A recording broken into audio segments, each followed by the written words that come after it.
മലപ്പുറം ജില്ല വിഭജിക്കേണ്ട ആവശ്യമുണ്ടോ? ഇസ്ലാം മത സംഘടനകൾ ജില്ലാ വിഭജനത്തിന് വേണ്ടി ക്യാമ്പയിൻ ചെയ്യുന്ന അവരുടെ മതരാഷ്ട്രീയ ലക്ഷ്യത്തിന് വേണ്ടിയല്ലേ? ജില്ലാ വിഭജനത്തിന്റെ ക്രൈറ്റീരിയകൾ എന്തൊക്കെയാണ്? മതരാഷ്ട്രീയ മതമാണ് പ്രശ്നം എന്നല്ലേ പറയുന്നത്. അപ്പൊ സ്വാഭാവികമായിട്ടും അതാണല്ലോ ജില്ല നേടിയെടുക്കുക എന്നൊക്കെ പറയുന്നത്. ഒരു ജില്ല എന്ന് പറയുമ്പോൾ കുറച്ചുകൂടെ ഭരണ സൗകര്യം, ഒരു കളക്ടറേറ്റ്, പിന്നെ കൂടുതൽ സംഗതികൾ, അങ്ങനെയൊക്കെയാണ് ഉദ്ദേശിക്കുന്നത്. കൂടുതൽ ഇത് മലപ്പുറം ജില്ല മലപ്പുറം ജില്ല രണ്ടാക്കണം എന്ന് ചോദിക്കുന്നത്, ഒന്ന് ഒരു ജില്ല എങ്ങനെ വരണം എന്നുള്ളതിന്റെ മാനദണ്ഡങ്ങൾക്കനുസരിച്ചാണെങ്കിൽ ഓക്കെ, ലൈക്ക് മാനദണ്ഡങ്ങൾ നിങ്ങൾ ഫിക്സ് ചെയ്യുക, ഇത്ര ജനസംഖ്യ, ഇത്ര ഏരിയ, റിസോഴ്സസിന്റെ ബഡ്ജറ്റ്, ഇങ്ങനെയൊക്കെയുള്ള കുറെ കാര്യങ്ങൾ, ക്രൈറ്റീരിയ ഉണ്ടാവും.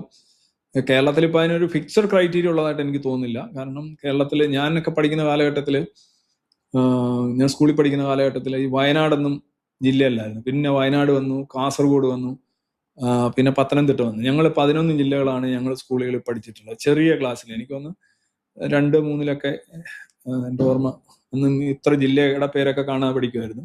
അന്ന് വയനാട് ഉണ്ടായിരുന്നില്ല. അപ്പം ജില്ലകൾ വരുന്നു.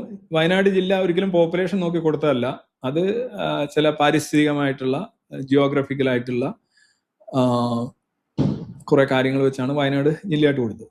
പത്തനംതിട്ട ജില്ല കൊടുക്കാൻ കാരണം കൊല്ലം ജില്ലയായിരുന്നു, വലിയ ജില്ലയായിരുന്നു. കൊല്ലം ജില്ലയുടെ കുറെ ഭാഗങ്ങൾ, മിക്കവാറും ഭാഗങ്ങൾ റാന്നി കോന്നിയൊക്കെ കൊല്ലം ജില്ലയായിരുന്നു. പണ്ട് ഞങ്ങളുടെ ഇവിടെ ഇതിലൂടെ കൊല്ലം റാന്നി, കൊല്ലം കോന്നി, ഏനാത്ത്, ഈവൻ കടമ്പനാട് തൊട്ട് അങ്ങോട്ടുള്ള സ്ഥലങ്ങളെല്ലാം ഇപ്പൊ പത്തനംതിട്ട ജില്ലയാണ്. പന്തളം ആലപ്പുഴയാണോ പത്തനംതിട്ടയെന്നറിയില്ല. ഇവിടെ നിന്ന് കൊട്ടാരക്കരയിൽ നിന്ന് ചങ്ങനാശ്ശേരി വരെ പോകാന്നുണ്ടെങ്കിൽ എത്ര ജില്ലയിൽ കൂടെ കടന്നു പോകുന്നതെന്ന് അറിയാമോ? കൊല്ലം ജില്ല, പത്തനംതിട്ട ജില്ല, ആലപ്പുഴ ജില്ല, വീണ്ടും പത്തനംതിട്ട ജില്ല, പിന്നെ കോട്ടയം ജില്ല. 5 ജില്ലകളിലൂടെ ജില്ലകൾ നിങ്ങളിപ്പോൾ കടന്നു പോകുന്നത്. 5 ജില്ല താണ്ടിയാണ് ഞാൻ ഇവിടെ നിന്ന് പൗത്രേശ്വരത്ത് നിന്ന് ചങ്ങനാശ്ശേരി പോകുന്നത്. ആകെ 65 കിലോമീറ്റർ ദൂരേ ഉള്ളൂ. പക്ഷെ ഇങ്ങനെ മാറിയും തിരിഞ്ഞിങ്ങനെ പോകുന്നു. തിരുവല്ല പത്തനംതിട്ട ജില്ലയാണ്, ചെങ്ങന്നൂര് ആലപ്പുഴ ജില്ലയാണ്, അടൂര് പത്തനംതിട്ട ജില്ലയാണ്, അടൂരിന്റെ കുറച്ച് ഇച്ചിരി ഇങ്ങോട്ട് വരുമ്പോൾ കൊല്ലം ജില്ലയാണ്. അങ്ങനെ